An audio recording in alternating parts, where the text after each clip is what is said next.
Agora sim, moçada, vamos voltar. Que bacana, né? É o segundo painel nosso e tá tão legal, porque são pessoas do nosso convívio também, então a gente tem até essa liberdade de conversar com os nossos mestres, mas também nossos amigos. Então, voltando para cá agora, Renato está aqui conduzindo os trabalhos, queria até agradecer ao Renato, que veio lá de Brasília, nos honrar aqui com seus préstimos, Renato, para conduzir tão bem essa transmissão. Renato, que é um parceiro muito antigo, um cara que eu tenho uma admiração, um carinho muito grande. Então, agradecer ao Renato, que está comandando aqui, igual tem os caras que comandam as lives do Gustavo Lima. Tem o nosso Renato aqui também, que veio lá de Brasília para fazer essa transmissão acontecer, né, Cacildo? Cacildinho aqui também está do lado, nós todos envolvidíssimos aqui nessa transmissão no nosso primeiro congresso online do IGD Summit. Galera, tá rolando sorteio, eu sei que vocês adoram sorteio, vocês vão entrar então lá no Insta do @Instituto Goiano de Direito e vão participar do sorteio do curso uma bolsa integral para o nosso curso 100% online IGD 1000, aquele curso que eu disse a vocês, voltado à primeira fase, onde 1000 questões são resolvidas, questões do padrão da banca são resolvidas pelos professores do IGD, do nosso time IGD, 17 disciplinas cobradas do exame com 1000 questões, totalizando o curso todo com 1000 questões respondidas, alternativa por alternativa, item por item. É isso, Cacildo, meu diretor está aqui no ponto, peraí, Brasil, tudo certo? O Instagram, é isso aí, meu diretor não cansa de me lembrar dos detalhes. Que bom que eu tenho meu ponto eletrônico aqui. Vocês vão fazer, assim como já tem feito, vai fazendo os prints da tela, vai marcando o IGD. A gente está tão feliz com esse evento e a gente gosta tanto que vocês dividam também a alegria que vocês estão tendo em assistir do lado da casa de vocês. Do lado de vocês, printe a tela, marca o IGD, marca o nome do professor também, porque é bem bacana esse movimentão que a gente vai fazendo por aqui. E agora eu vou aqui para o nosso terceiro painel de Direito Médico. Eu já estou vendo os dois professores aí. Vamos falar sobre reparação à violação ao direito à vida, motivado por falhas no sistema hospitalar. Dessa vez, meus amigos André e o professor Gabriel Massotti, não vou me equivocar. Vou ler o currículo de vocês dois bem rapidamente aqui para fazer essa necessária introdução, mas já agradecendo vocês de antemão por emprestar aí o conhecimento que vocês têm aos nossos alunos, à nossa instituição. A gente recebe aqui com muito carinho, viu, professor André Dias, seus préstimos, suas explicações, e é o meu amigo, querido, amigo feito muito antes do IGD, que tem uma história de vida muito rica, que daria, e eu quero crer que vai acontecer, que daria um livro e daria uma palestra purinha, só para ele. Um beijo, meu amigo do coração.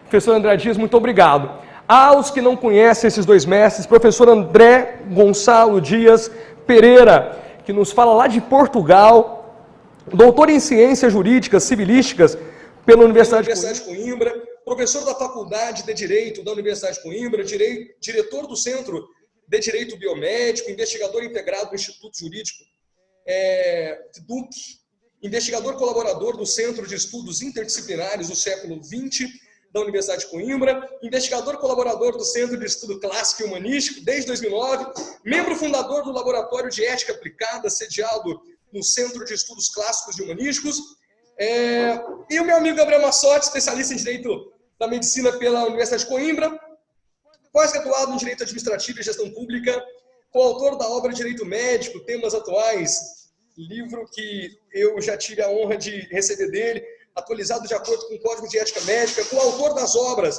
Ficha Limpa e Sua Aplicabilidade nos Tribunais Eleitorais, e membro fundador da Abras, sócio-diretor do escritório Massotti Gabriel Garcia, Advogados Associados, e coordenador da melhor pós-graduação em Direito Médico presencial do Brasil, aqui do IGD. Então, eu sei que eu resumi muito o currículo de vocês dois, mas como deve ser feito em eventos online assim, a gente dá uma reduzidinha para caber tudo num evento desse, tá? Queridos, eu vou passar a palavra para você, meu amigo Gabriel, para você introduzir o tema que você brilhantemente sabe fazer, mas eu vou reiterar aqui o meu agradecimento aos dois, tá? Por separar aí um tempo escasso, que eu sei que a agenda de vocês é muito apertada, para emprestar aí a sua colaboração, a colaboração de vocês dois aos nossos alunos. Professor André, não tive o prazer de conhecê-lo ainda, mas eu faço aqui online a minha homenagem, a minha saudação por abrilhantar o nosso evento. Então, muito obrigado, senhor. Gabrielzão, se eu posso chamar de você e te mandar até beijo. Beijo, toca daí, meu irmão. Obrigado, João Augusto Castro. É um gosto estar com o IGD, estar nesta sessão tão rica, com temas tão nobres, tão importantes, o direito civil, o direito processual penal, e agora temos aqui o direito médico. Vou fazer aqui uma abordagem bem rápida, enfim, dentro do tempo, e é um gosto estar com todos os que nos estão a ouvir, no Brasil, em Portugal. Eu vou arriscar compartilhar aqui a tela, sei que não... Vamos ver. Desativou? Bom, desativou. Então, não temos tela, vão-me ouvir a mim, mas eu vou então falar destes temas, do direito à vida, da lesão do direito à vida, falhas no sistema hospitalar, e, portanto, dizer-vos que é um tema que trabalhamos aqui no Centro de Direito Biomédico, na Faculdade de Direito da Universidade de Coimbra, onde, aliás, conheci o Gabriel Massotti, pessoa por quem tenho grande admiração, grande estima, fez um trabalho magnífico no seu curso de especialização aqui no Centro de Direito Biomédico e tem um trabalho importante no Brasil. E, efetivamente, queria começar por saudar todos os amigos no Brasil, todos os irmãos no Brasil que me estão a ouvir em língua portuguesa, porque hoje é o Dia Mundial da Língua Portuguesa. A Organização das Nações Unidas para a Educação, Ciência e Cultura, a Unesco, a famosa Unesco, declarou que hoje, 5 de maio, pela primeira vez estamos a comemorar a língua portuguesa, que é a quarta língua mais falada do mundo e é a número 1 no hemisfério sul, graças ao Brasil, naturalmente, mas também Angola e Moçambique, e é a quinta na internet. É a língua oficial, outro trabalho em 32 organizações internacionais. Em 2050 seremos 380 milhões de falantes e em 2100 seremos 500 milhões de falantes. Somos uma potência, designadamente na internet, no hemisfério sul, no Atlântico e, portanto, saudações à língua que nos une e que me permite estar aqui a ouvir e a aprender convosco. E vou-vos falar, em primeiro lugar, A sua tela agora está liberada, viu, mestre? Está liberada. Se quiser dividir alguma coisa, fica à vontade. O áudio do Gabriel também voltou, agora está tudo certo. Voltou? E se o senhor permitir, doutor André, gostaria de fazer uma pequeníssima intervenção antes do senhor continuar, até porque é importante a gente dizer isso. Eu tive a oportunidade de estar junto ao doutor André Dias Pereira, frequentando o curso de especialização em Direito da Medicina da Universidade de Coimbra, e posso dizer que ele, enquanto profissional do direito, nos deu uma plena abertura de conhecimento, e isso é muito raro hoje no meio acadêmico, a solidariedade com que esse professor fez, inclusive nos deu a honra de prefaciar nossa obra Direito Médico, Temas Atuais, que foi organizado pela brilhante doutora Patrícia Carneiro. Então a gente tem esse grande prazer, e João, muito obrigado por permitir que a gente avance sobre um tema tão espetacular. E antes do senhor continuar, doutor André, eu queria apenas sugerir para que dentro da apresentação do senhor, o senhor possa fazer respostas a 2 indagações que eu, na condição de moderador, vou ter essa ousadia de fazer.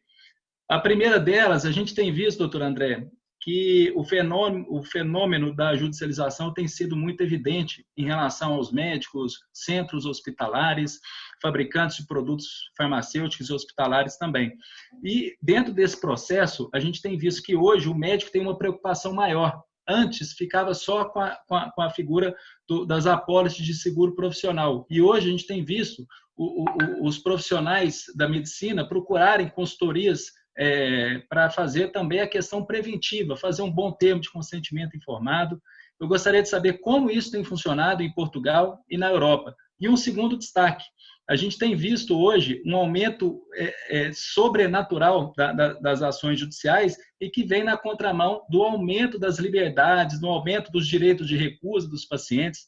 A gente tem aqui no Brasil, doutor André, a resolução 2232 do CFM, que regulamenta o direito de recusa. A gente tem visto o STF falando em alto nível e até em repercussão geral sobre o direito, por exemplo, do testemunho de Jeová de recusar transfusões sanguíneas.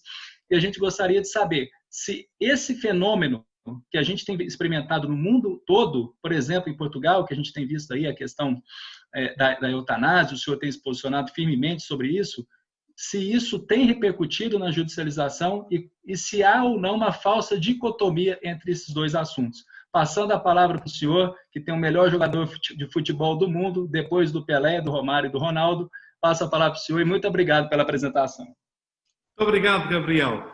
Muito bom. Vamos então aqui seguindo esta ideia, recordando o Dia Mundial da Língua Portuguesa e dar este enfoque. Quando ouvem falar em responsabilidade hospitalar e violação do direito à vida, imediatamente pensam na responsabilidade médica, no Código de Defesa do Consumidor, no princípio da culpa, nos danos, e vamos falar sobre isso também. Mas eu queria dar-vos uma outra leitura mais moderna, a termos a consciência de que hoje o direito, como dizia o Gabriel, está ao serviço de uma advocacia preventiva.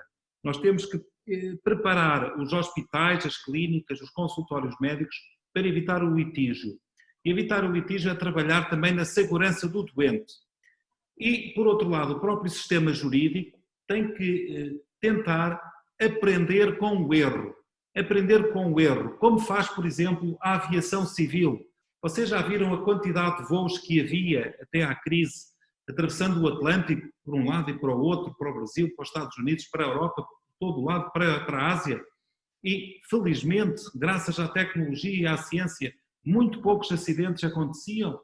Bom, é porque tem grande primado da segurança. É isso que temos que imprimir também na medicina, e o direito tem que ajudar. E a tese que eu vos vou aqui apresentar é que o direito que temos em Portugal e no Brasil, de algum modo, tem perturbado a segurança do doente. Isto vem de estudos americanos, anos 80, de Harvard. O Instituto de Medicina também tem um relatório muito importante. Também em França, Inglaterra, Austrália, muitos países fizeram estudos. Está aqui, efetivamente, a capa do livro To Err is Human, Errar é humano, porque, efetivamente, no sistema médico há muita morte, há muito acidente, há muito dano causado, chamado dano iatrogénico. Não por culpa, não por negligência necessariamente, não por imprudência, não necessariamente por aí. Muitas vezes é um erro intrínseco ao sistema. E, efetivamente, temos que o estudar, temos que o melhorar.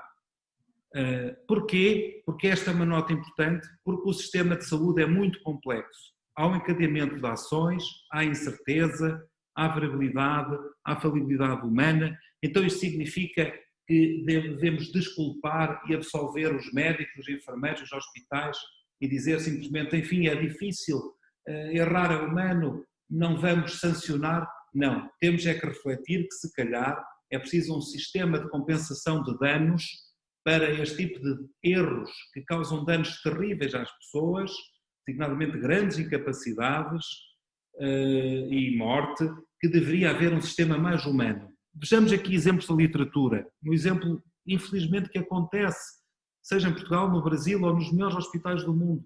Um erro de administração de medicamentos. Um erro que acontecia até à cirurgia segura, também implementada pela Organização Mundial de Saúde, remover um rim sadio ou ter uma dose de insulina 10 vezes superior e ter um choque hipoglicémio, mas com danos cerebrais permanentes. Infelizmente, esta é uma realidade que acontece não apenas nos maus hospitais, não apenas com maus médicos, não apenas com maus profissionais de saúde, esses efetivamente também, infelizmente, raramente existam. O problema é que o erro é sistémico e merece ser estudado. E o que é que isso nos leva? Leva a que muitas organizações insistam exatamente na necessidade de evitar o tal dano-morte, o tal dano grande incapaz e reforçar estas situações. Vou só aqui dar o exemplo da checklist da cirurgia segura, que é do início dos anos 2000, em que efetivamente melhorou muito a cirurgia por todo o mundo.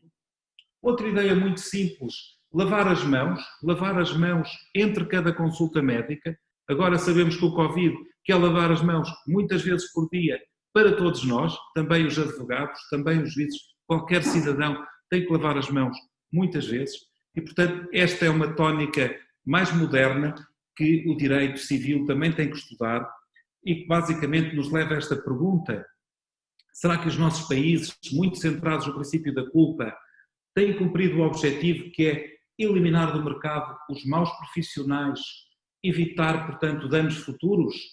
A verdade é que os estudos que eu vos frisei que eu vos disse não demonstram isso. E quem trabalha nos tribunais, seja como juiz, seja como advogado, seja como perito médico, sabe que esta afirmação deste autor inglês, um professor de responsabilidade civil muito considerado, não é absolutamente exagerada. Ele diz que a responsabilidade médica mais se assemelha a uma lotaria.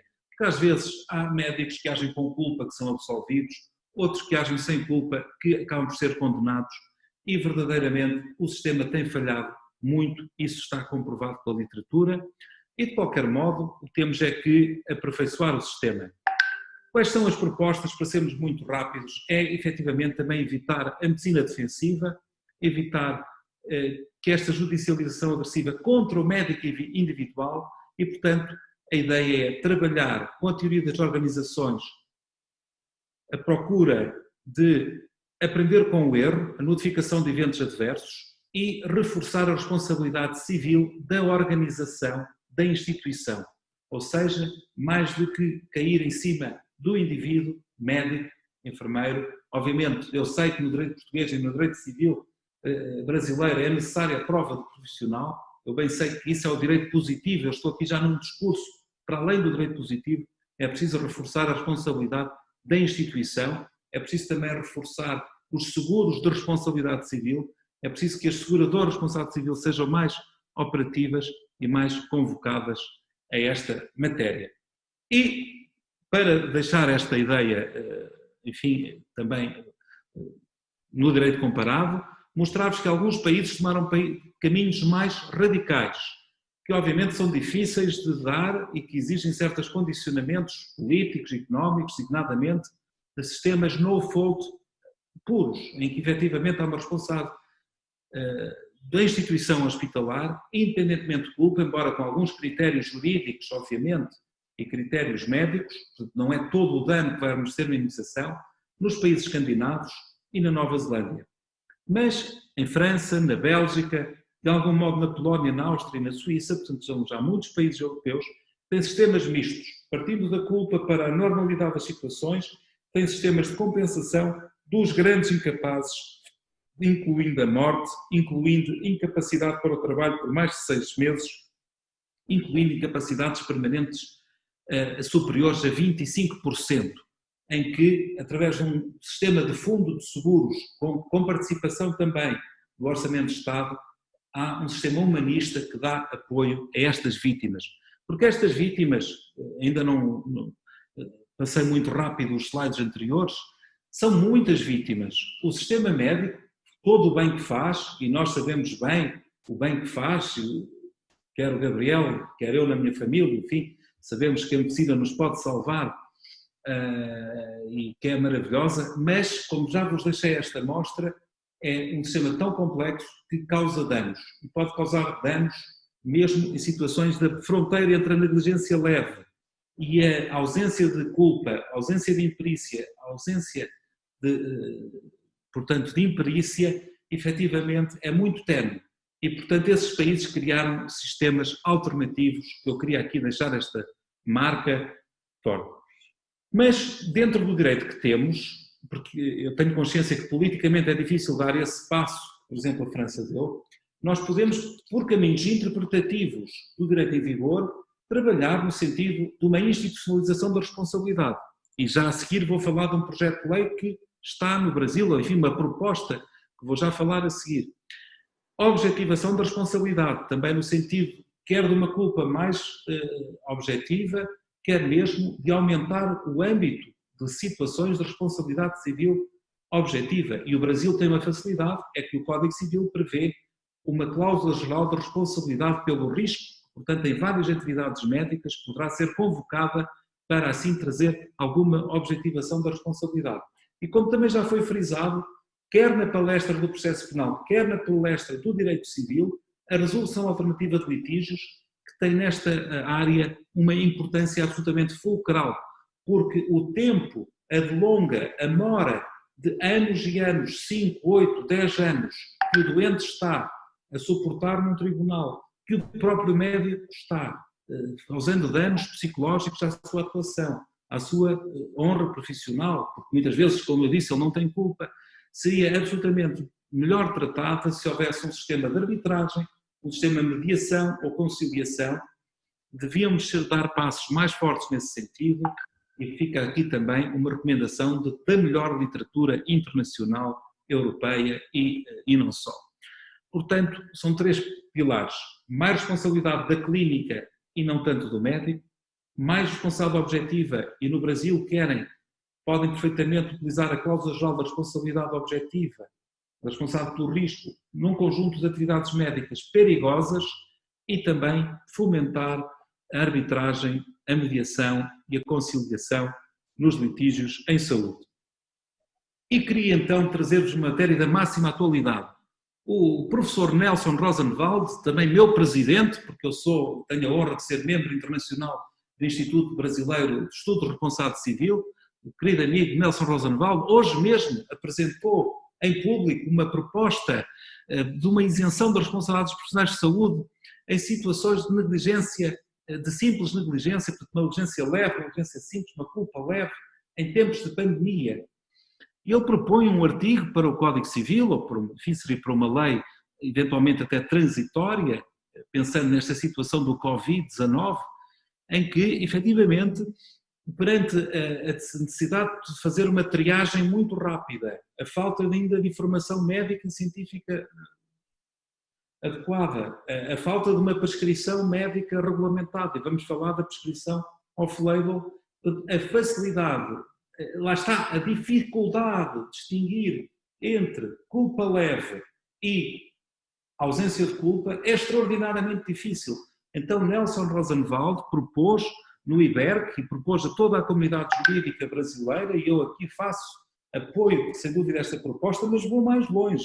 Esta é uma proposta que poderia ir mais longe para toda a atividade médica, como já acontece em países que levam mais a sério a ideia da responsabilidade da instituição, objetivação da responsabilidade e sistemas de seguro de responsabilidade, ao invés de andar a perseguir aquilo que se diz a literatura, que é o homem com a pistola fumegante, quer dizer, que é o último que está na cadeia de um sistema muito complexo, que é o sistema médico. Portanto, como se vê, grandes vozes como Nelson Rosenwald vão dando o seu contributo também para esta ideia. Espero que não é fácil ela avançar, porque o Congresso Brasileiro tem as suas complexidades, mas que pelo menos até possa fazer uma certa escola, até na jurisprudência, nos tribunais, nos casos de responsabilidade médica que surjam no futuro no Brasil. O tempo corre e quero dizer-vos o seguinte, que esta ideia de só o hospital, só a clínica responderem quando há mera culpa leve, é exatamente o que nós temos em Portugal no caso dos hospitais públicos. No caso dos hospitais privados, não. A culpa leve acarreta a responsabilidade civil do médico e do hospital. Mas nos hospitais públicos temos uma legislação especial que tem exatamente essa ideia de proteção ao funcionário público. Ele só vai responder em direito de regresso e por negligência grosseira. E queria-vos também, respondendo aqui às perguntas do Gabriel, caro amigo, que aliás fez um belíssimo trabalho, que está publicado no livro que ele coordenou e que eu tive a honra de prefaciar, sobre o consentimento informado e sobre a recusa de tratamento.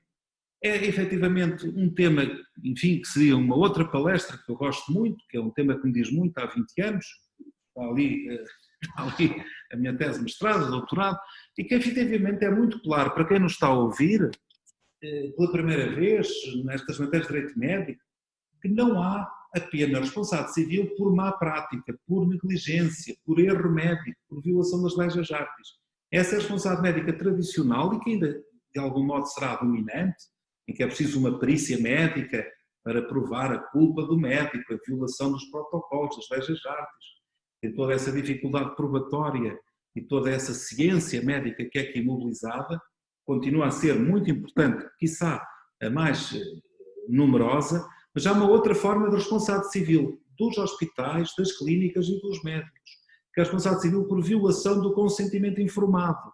Efetivamente, o médico não pode tocar no nosso corpo apenas porque tem a graduação em medicina ou porque está inscrito no Conselho Federal de Medicina. Ele precisa do meu consentimento, ele precisa de uma causa de justificação, ele precisa de uma autorização. Eu sou dono, efetivamente, da minha autonomia, da minha integridade física, do meu corpo.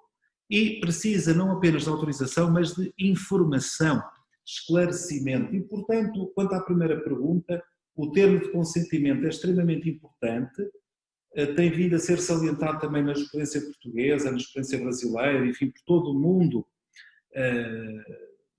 Está-se a cimentar esta ideia. Devemos evitar que seja uma mera burocracia, devemos evitar que seja apenas um requisito burocrático que se assina num guichê administrativo. Não, tem que ser uma conversa, um processo, um diálogo efetivo. E a minha recomendação, o meu conselho, é que neste prontuário, neste termo de consentimento, haja sempre algum espaço em branco para que o médico especifique certas características do doente, certos riscos próprios do doente.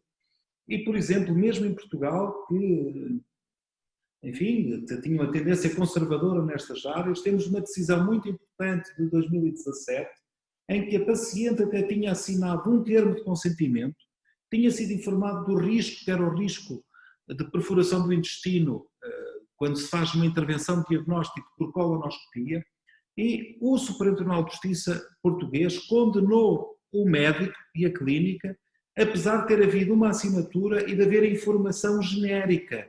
Condenou porquê? Então, mas se ela assinou, se ela sabia, não sabia o que é que afinal não sabia. Não sabia o risco próprio dela. É que ela tinha um risco 30 a 50 vezes superior ao risco normal. Ora, uma coisa é ter um risco de 1 para 1000, outra coisa é ter um risco de 1 para 50 ou de 1 para 30.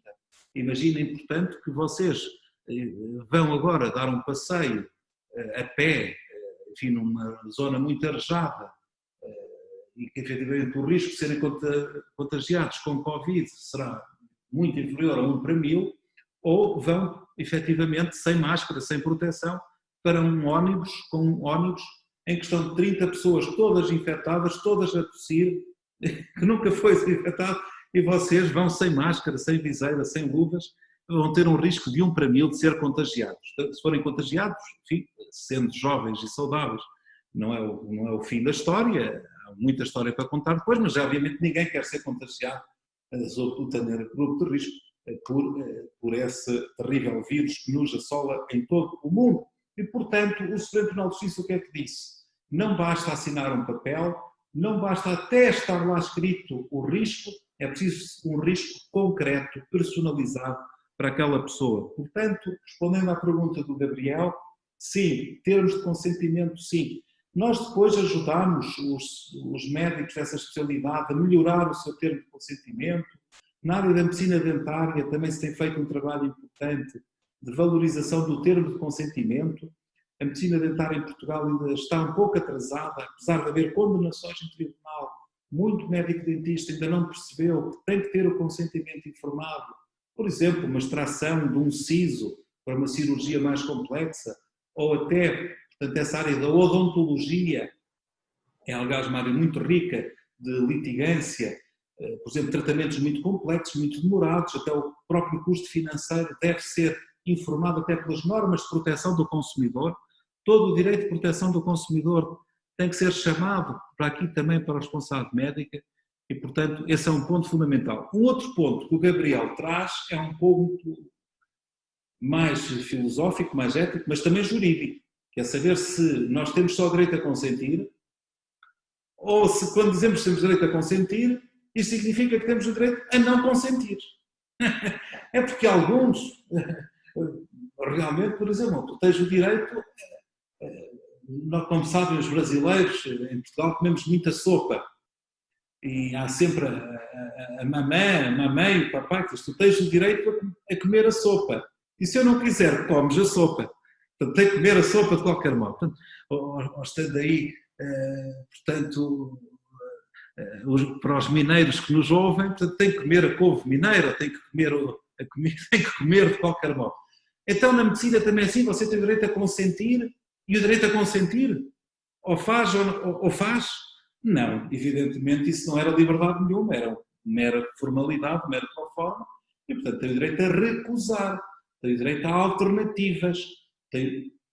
Mas essas alternativas não podem pôr em perigo a vida, é a tese tradicional. As alternativas não podem pôr em risco a vida, porque a vida é o bem supremo que impõe sobre a liberdade. É a tese tradicional, que ainda tem muitos adeptos no Brasil, mas não é a tese que temos, quer em Portugal, quer na Europa, quer em muitos países, em que realmente se tem assumido o direito à recusa de tratamento, o direito a dizer não, seja por que razão for, porque o corpo é meu, porque a liberdade é minha, porque a convicção de consciência religiosa ou não religiosa é minha, e portanto eu quero alternativas. As alternativas são muito dispendiosas, bom, isso é outro problema, mas não podem fazer com o meu corpo, e seria uma instrumentalização, paternalismo, a violação da dignidade humana, usar no meu corpo certos meios só porque são mais baratos, ou porque são mais normais. E, portanto, o direito a dizer não é uma conquista muito clara no direito médico e que leva, efetivamente, à responsabilidade civil por falta de consentimento. E isto leva-nos, de facto, à recusa, por exemplo, de amputar uma perna que está com uma gangrena. Leva-nos, por exemplo, ao direito a recusar uma colonoscopia, apesar de haver suspeita de câncer, mas eu não quero, ou fazer uma cirurgia a um câncer, porque a pessoa diz, não, já tive, não quero, efetivamente não quero mais tratamentos, quero apenas cuidados paliativos, por exemplo, e também poderá valer para a situação da recusa de sangue, que motiva tanto debate, designadamente no Brasil. Portanto, em Portugal isso é claro, o Conselho Nacional de Ética para as Ciências da Vida tem esse posicionamento, do direito penal, do direito civil também. Ora bem, mas eu não poderia deixar de dizer umas palavras sobre o tempo que temos, que é do Covid-19, e até fazendo a ponte para aquilo que o professor Nelson Rosenwald nos propôs hoje de manhã. Ele tem horários muito estranhos, portanto é muito cedo em Portugal, é mais cedo ainda no Brasil, mas ele já está a trabalhar, já estava a propor. Portanto, quando eu estava a fazer a revisão desta palestra, já tinha a novidade da proposta de Nelson Rosenwald de isentar o médico, não a instituição, ou seja, prova-se a culpa leve, a instituição paga a indenização, mas o médico não tem que pagar a indenização, tem uma proteção individual ao indivíduo médico. Designadamente na utilização de prescrição off-label. O que é que isto significa? Para quem está a ouvir pela primeira vez o direito médico. Os medicamentos que nós temos têm uma autorização de introdução no mercado, quer quanto à dose, quer quanto à indicação terapêutica, quer quanto ao método de prescrição. Ou seja, por exemplo, este medicamento, o Remdesivir, é um medicamento que está autorizado para tratar o vírus da ébola. Por exemplo, o Lopinavir e o Ritonavir estão autorizados para tratar o HIV, o VIH, a AIDS. A cloroquina e a famosíssima no Brasil hidroxicloroquina, eu sou muito mau para o nome de medicamentos, esqueço por isso, estão autorizados para tratar a malária e a artrite reumatoide. E os médicos em Portugal estão a utilizar também, em função de vários protocolos que estão a ensaiar, a tentar uma prescrição fora da autorização. Isto é eticamente aceitável? É, porque não havendo um medicamento para o Covid ainda, e ainda vai demorar infelizmente, os médicos têm que tentar um recurso alternativo. E, enfim, não é preciso ser grande farmacêutico para perceber que, sendo vírus, também há o vírus da ébola, há o vírus do VIH, e a malária, a artrite reumatoide já não tem nada, penso eu, não tem nada a ver com vírus, mas há aqui esta utilização, estes e outros, porque a nível internacional a literatura todas as semanas se atualiza e, enfim, estão os médicos a tentar prescrever fora da autorização. Isto é válido. Numa visão muito estrita, muito fechada, podíamos pensar que não, porque de acordo com a lei do medicamento, em qualquer país, o médico tem que prescrever aquilo que está autorizado. Portanto, as leis já em sentido estrito diriam não pode, mas nós sabemos que pode. O Código Deontológico por todo o mundo admite uma tentativa de life-saving, ou não havendo medicação alternativa. Segundo, ou havendo já indicações científicas de que aquele medicamento pode ter alguma utilidade terapêutica para aquele doente com Covid. Mas juridicamente, para além desses requisitos médicos e farmacológicos, é necessário um consentimento informado reforçado, porque sendo algo de novo, é necessário reforçar mais cuidado para fazer isto com transparência, não fazer isto às escondidas. Segundo, obviamente, haver uma análise risco-benefício, ou seja, haver estudos, que, obviamente tudo isto em 2, 3 meses, 2 meses, às vezes 15 dias, e por isso tem-se publicado muito nas revistas médicas, em função da fase da doença, da insuficiência respiratória, aplicar uma droga ou outra.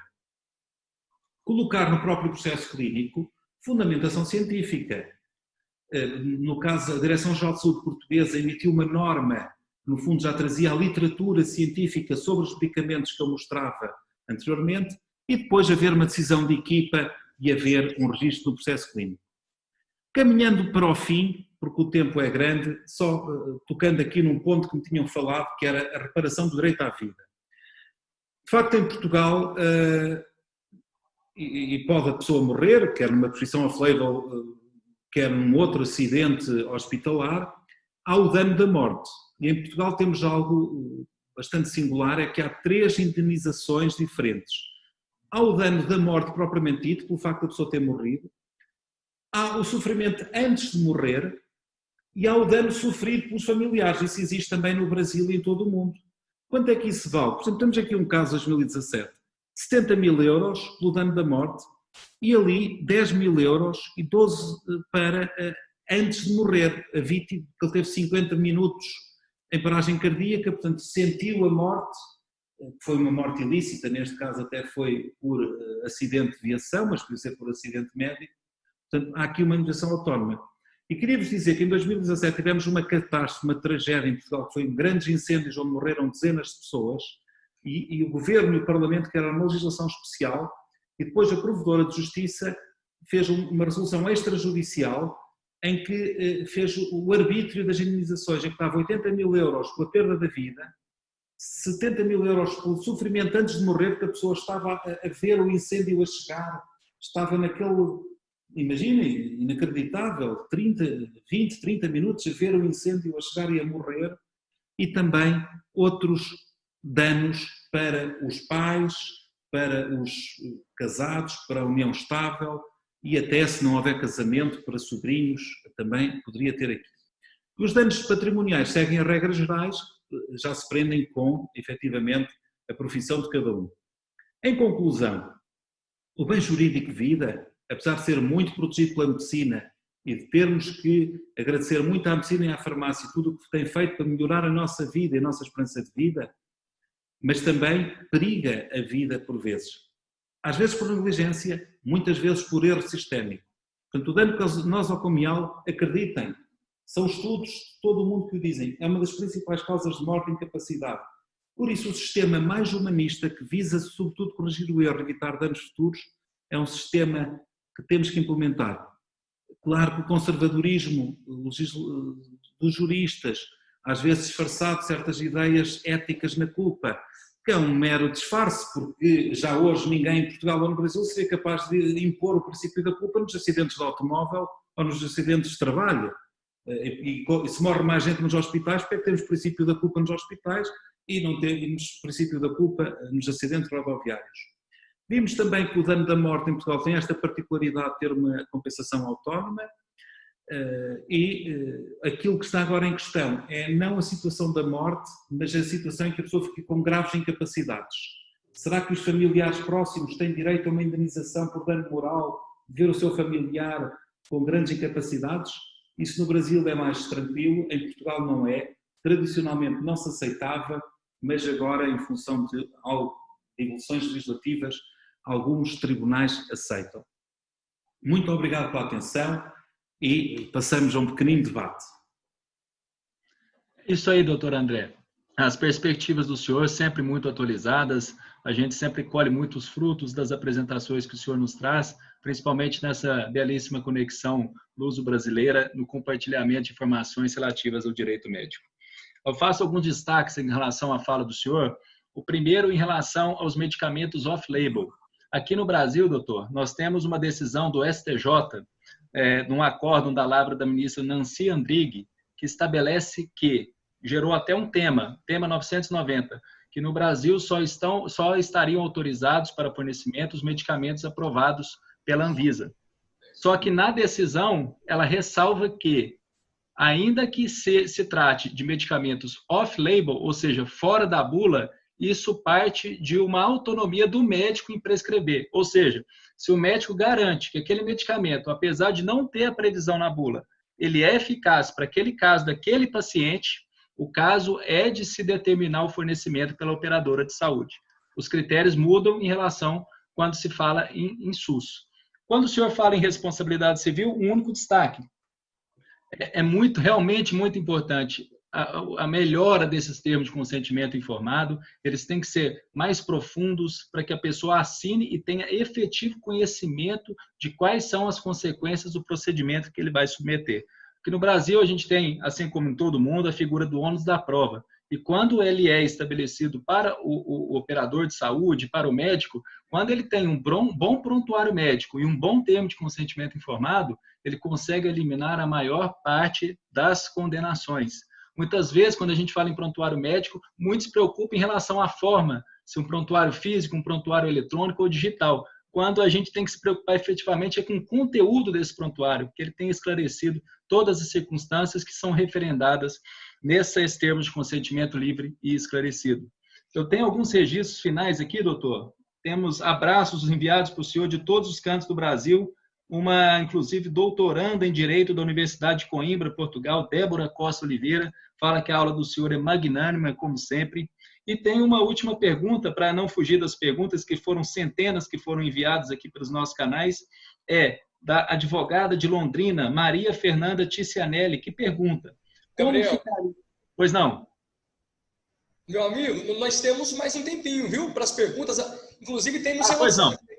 que Vanessa encaminhou para você algumas. Se você quiser passá-las para o professor André Dias, a gente está aqui satisfeito em ouvir.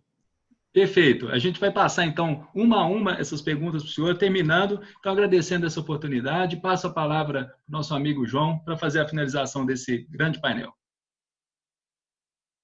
Não, pode dar pergunta. Correto. Gabriel, a Vanessa passou para o seu WhatsApp algumas perguntas. Se você quiser selecionar algumas agora, 2, 3... vamos lá, então. André, a gente consegue... Porque a gente consegue finalizar. Essa pergunta ao vivo. Então, é isso aí. Vamos lá, doutor. Aí fica ao seu alvedrio, tá?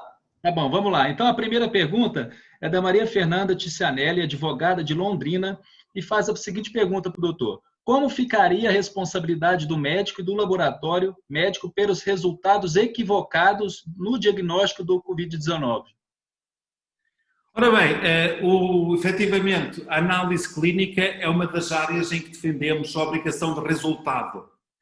E se considerarmos que há uma obrigação de resultado, significa que o ónus da prova fica muito fácil para o lado do paciente e terá que ser o laboratório a encontrar uma excelente justificativa, uma excelente causa de exclusão, digamos, portanto, conseguir provar que a culpa não foi do laboratório. Portanto, em princípio, a análise clínica configura uma obrigação de resultado, pelo que a posição do laboratório fica muito difícil. Poderá invocar uma causa de força maior, uma culpa de terceiro, uma culpa do lesado, enfim, algum pormenor nessa situação. Mas eu sei que há falsos negativos, eu sei que é esse problema, e que há falsos positivos, mas efetivamente terão que ser...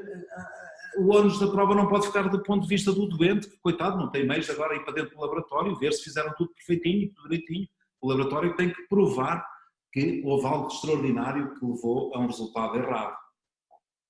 Perfeito. Tem mais uma pergunta aqui, doutor, da Giovana, aluna da Unip de Goiânia. Boa tarde, doutor. Qual a diferença de urgência e emergência para que o juiz possa deferir o pedido de liminar e como proceder em relação a essas duas situações, urgência e emergência? Os médicos usam muito essa diferença, sendo a emergência aquilo que significa que há um perigo iminente para a vida ou para a saúde da pessoa. A urgência para um médico é diferente de um jurista. Para um médico pode ser 3 meses, ou seja, uma cirurgia urgente é aquela que tem que se realizar num período de 2, 3, 4 meses, sob pena de um agravamento grave do estado de saúde que leva a que depois não haja possibilidade de tratamento. Obviamente que Nós, nos nossos códigos penais, códigos civis, nas nossas regras antigas do direito, só falamos em urgência e na urgência estamos a pensar no perigo iminente. Portanto, há aqui este desfazamento entre a linguagem médica e a linguagem jurídica. Acredito que a situação da liminar e da judicialização da saúde no Brasil, obviamente que a emergência, a liminar terá que ser tirada no próprio dia, máximo 48 horas, a urgência se calhar já 15 dias de ponderação, ou aí temos que ver os prazos do processo civil no Brasil, poderão ser aceitáveis. Mas, portanto, a emergência, uma liminar terá que ser no prazo, enfim, de 24 a 48 horas. Chegou mais uma pergunta aqui interessante. Teve um caso aqui no Brasil de uma pessoa que passou mal com indícios de infarto e procurou um hospital que estava atendendo única e exclusivamente pacientes do Covid-19 e foi negado atendimento a essa paciente. Como que o senhor entenderia que ficaria a questão da responsabilidade nesse caso? Bom, tínhamos que entrar aí também na organização do sistema, porque, obviamente, faz todo sentido haver hospitais só para Covid, agora e no futuro, durante uns meses largos isso será assim, mas cada cidade, com conjugação entre o público, privado, iniciativa social, iniciativa privada e SUS, terão que ter a uma distância geográfica razoável hospitais Covid e hospitais não Covid, ok? Pressupondo que nessa cidade haveria há um tempo, claro que era um problema cardíaco, não há muito tempo, mas já lá vamos, há um tempo razoável, capacidade de ir ao hospital não Covid, diria que o hospital Covid não era responsável porque estava a cumprir a programação e organização genérica. Mesmo assim, mesmo sendo um infarto cardíaco, se bem percebi, um infarto do miocárdio, um problema agudo, seja hospital, seja na rua, se há um médico, ele tem o dever de agir. O próprio Código Penal em Portugal, eu penso no Brasil, tem um crime de recusa de médico, portanto, se a pessoa está com um infarto, claro que o infarto não tem que ser tratado em minutos, às vezes pode demorar um pouco, mas enfim, um médico teria que tomar aí uma conduta de salvar, porque há um perigo iminente de em poucos minutos a pessoa morrer, e portanto podia haver responsável do médico e depois do comitê de comissão, enfim, do pressuposto, portanto também da clínica, do hospital, uma responsabilidade indireta. Eu tenho uma pergunta, essa é minha, doutor André. Vou aproveitar só dizer o seguinte, por isso é muito importante, o Covid veio demonstrar a importância de uma grande coordenação dos sistemas de saúde. Não tem que ser tudo SUS, eu sei que a medicina privada é importante no Brasil, para 25% da população, em Portugal também, mas tem que haver coordenação regional para não acontecerem de facto estas tragédias. Perfeito. Tem uma dúvida, essa é minha, doutor André. Aqui no Brasil, o CFM editou a resolução 2232 no ano passado, estabelecendo em vários artigos o direito de recusa. Em um dos artigos, o Conselho determina que, em caso de iminente perigo de morte, a recusa não deve ser considerada e o médico deve salvar a vida daquele paciente. Como isso funciona em Portugal e na Europa e qual é o entendimento do senhor sobre isso? Ora bem, como disse, é uma resolução do CFM, Conselho Federal de Medicina. Não me estranha que tenha sido essa a opção dos médicos. E aqui vem uma palavra que eu vou dizer, que às vezes pode ser entendida como sendo muito rude para os médicos, mas é o que é. É que quem faz o direito não são os médicos. O direito não nasceu para servir os médicos. O direito serviu para nascer a sociedade. E a sociedade é feita por médicos, por enfermeiros, por doentes, imagine-se bem, também há doentes, há cidadãos, há democracia. Eu sei que o Brasil tem um problema de um congresso muito fragmentado e uma dificuldade de fazer legislação em temas bioéticos. E por isso o Conselho Federal de Medicina assumiu um protagonismo muito grande e até com algum fundamento legal, porque o próprio Congresso lhe deu algum poder. Mas atenção, esses poderes são poderes dentro de um Estado constitucional em que os direitos humanos existem. E essa é a opinião dos médicos também em Portugal, e que é uma opinião, mas que terá um valor, digamos, deontológico, porque no limite a recusa de tratamento funda-se no direito à integridade física, no direito à liberdade e no princípio da dignidade humana. A ideia de não me toques, não quero que me toques.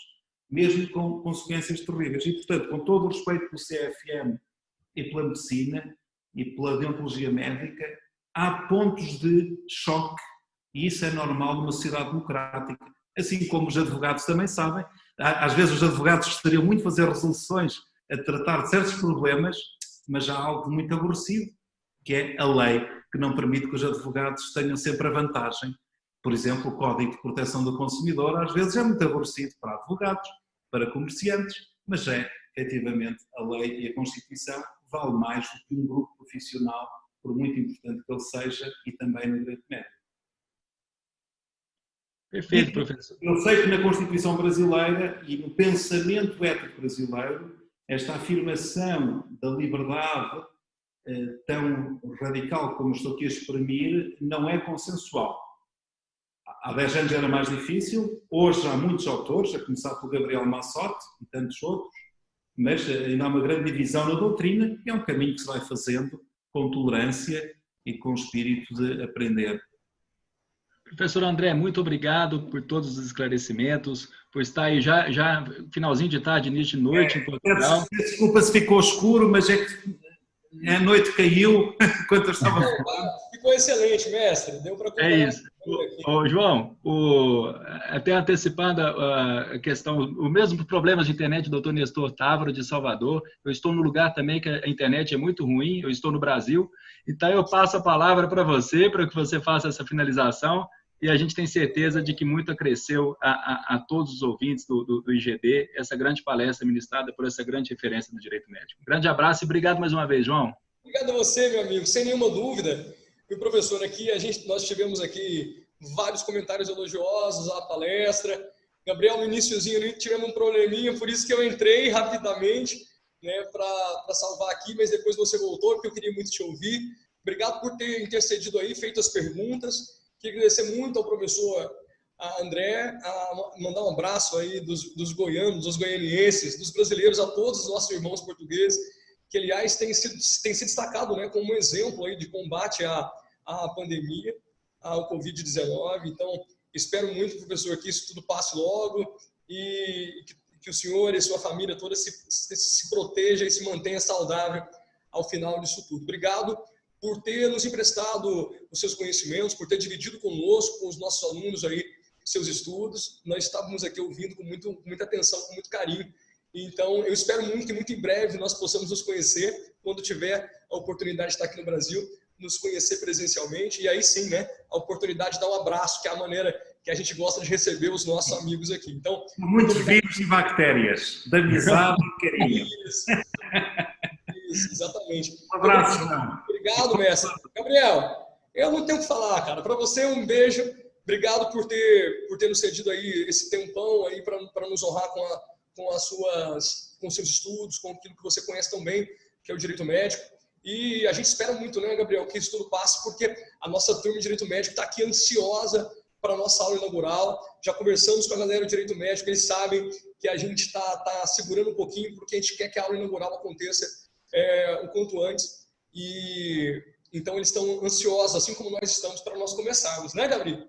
É isso aí. Informações oficiais no site do IGD, com toda a programação da pós-graduação, a grade de professores e de todas as aulas, daquela que, com certeza, é a melhor pós-graduação em Direito Médico, Odontológico e da Saúde do país. É isso aí, meu amigo. Obrigado a vocês dois. Fiquem com Deus. Se cuidem, viu?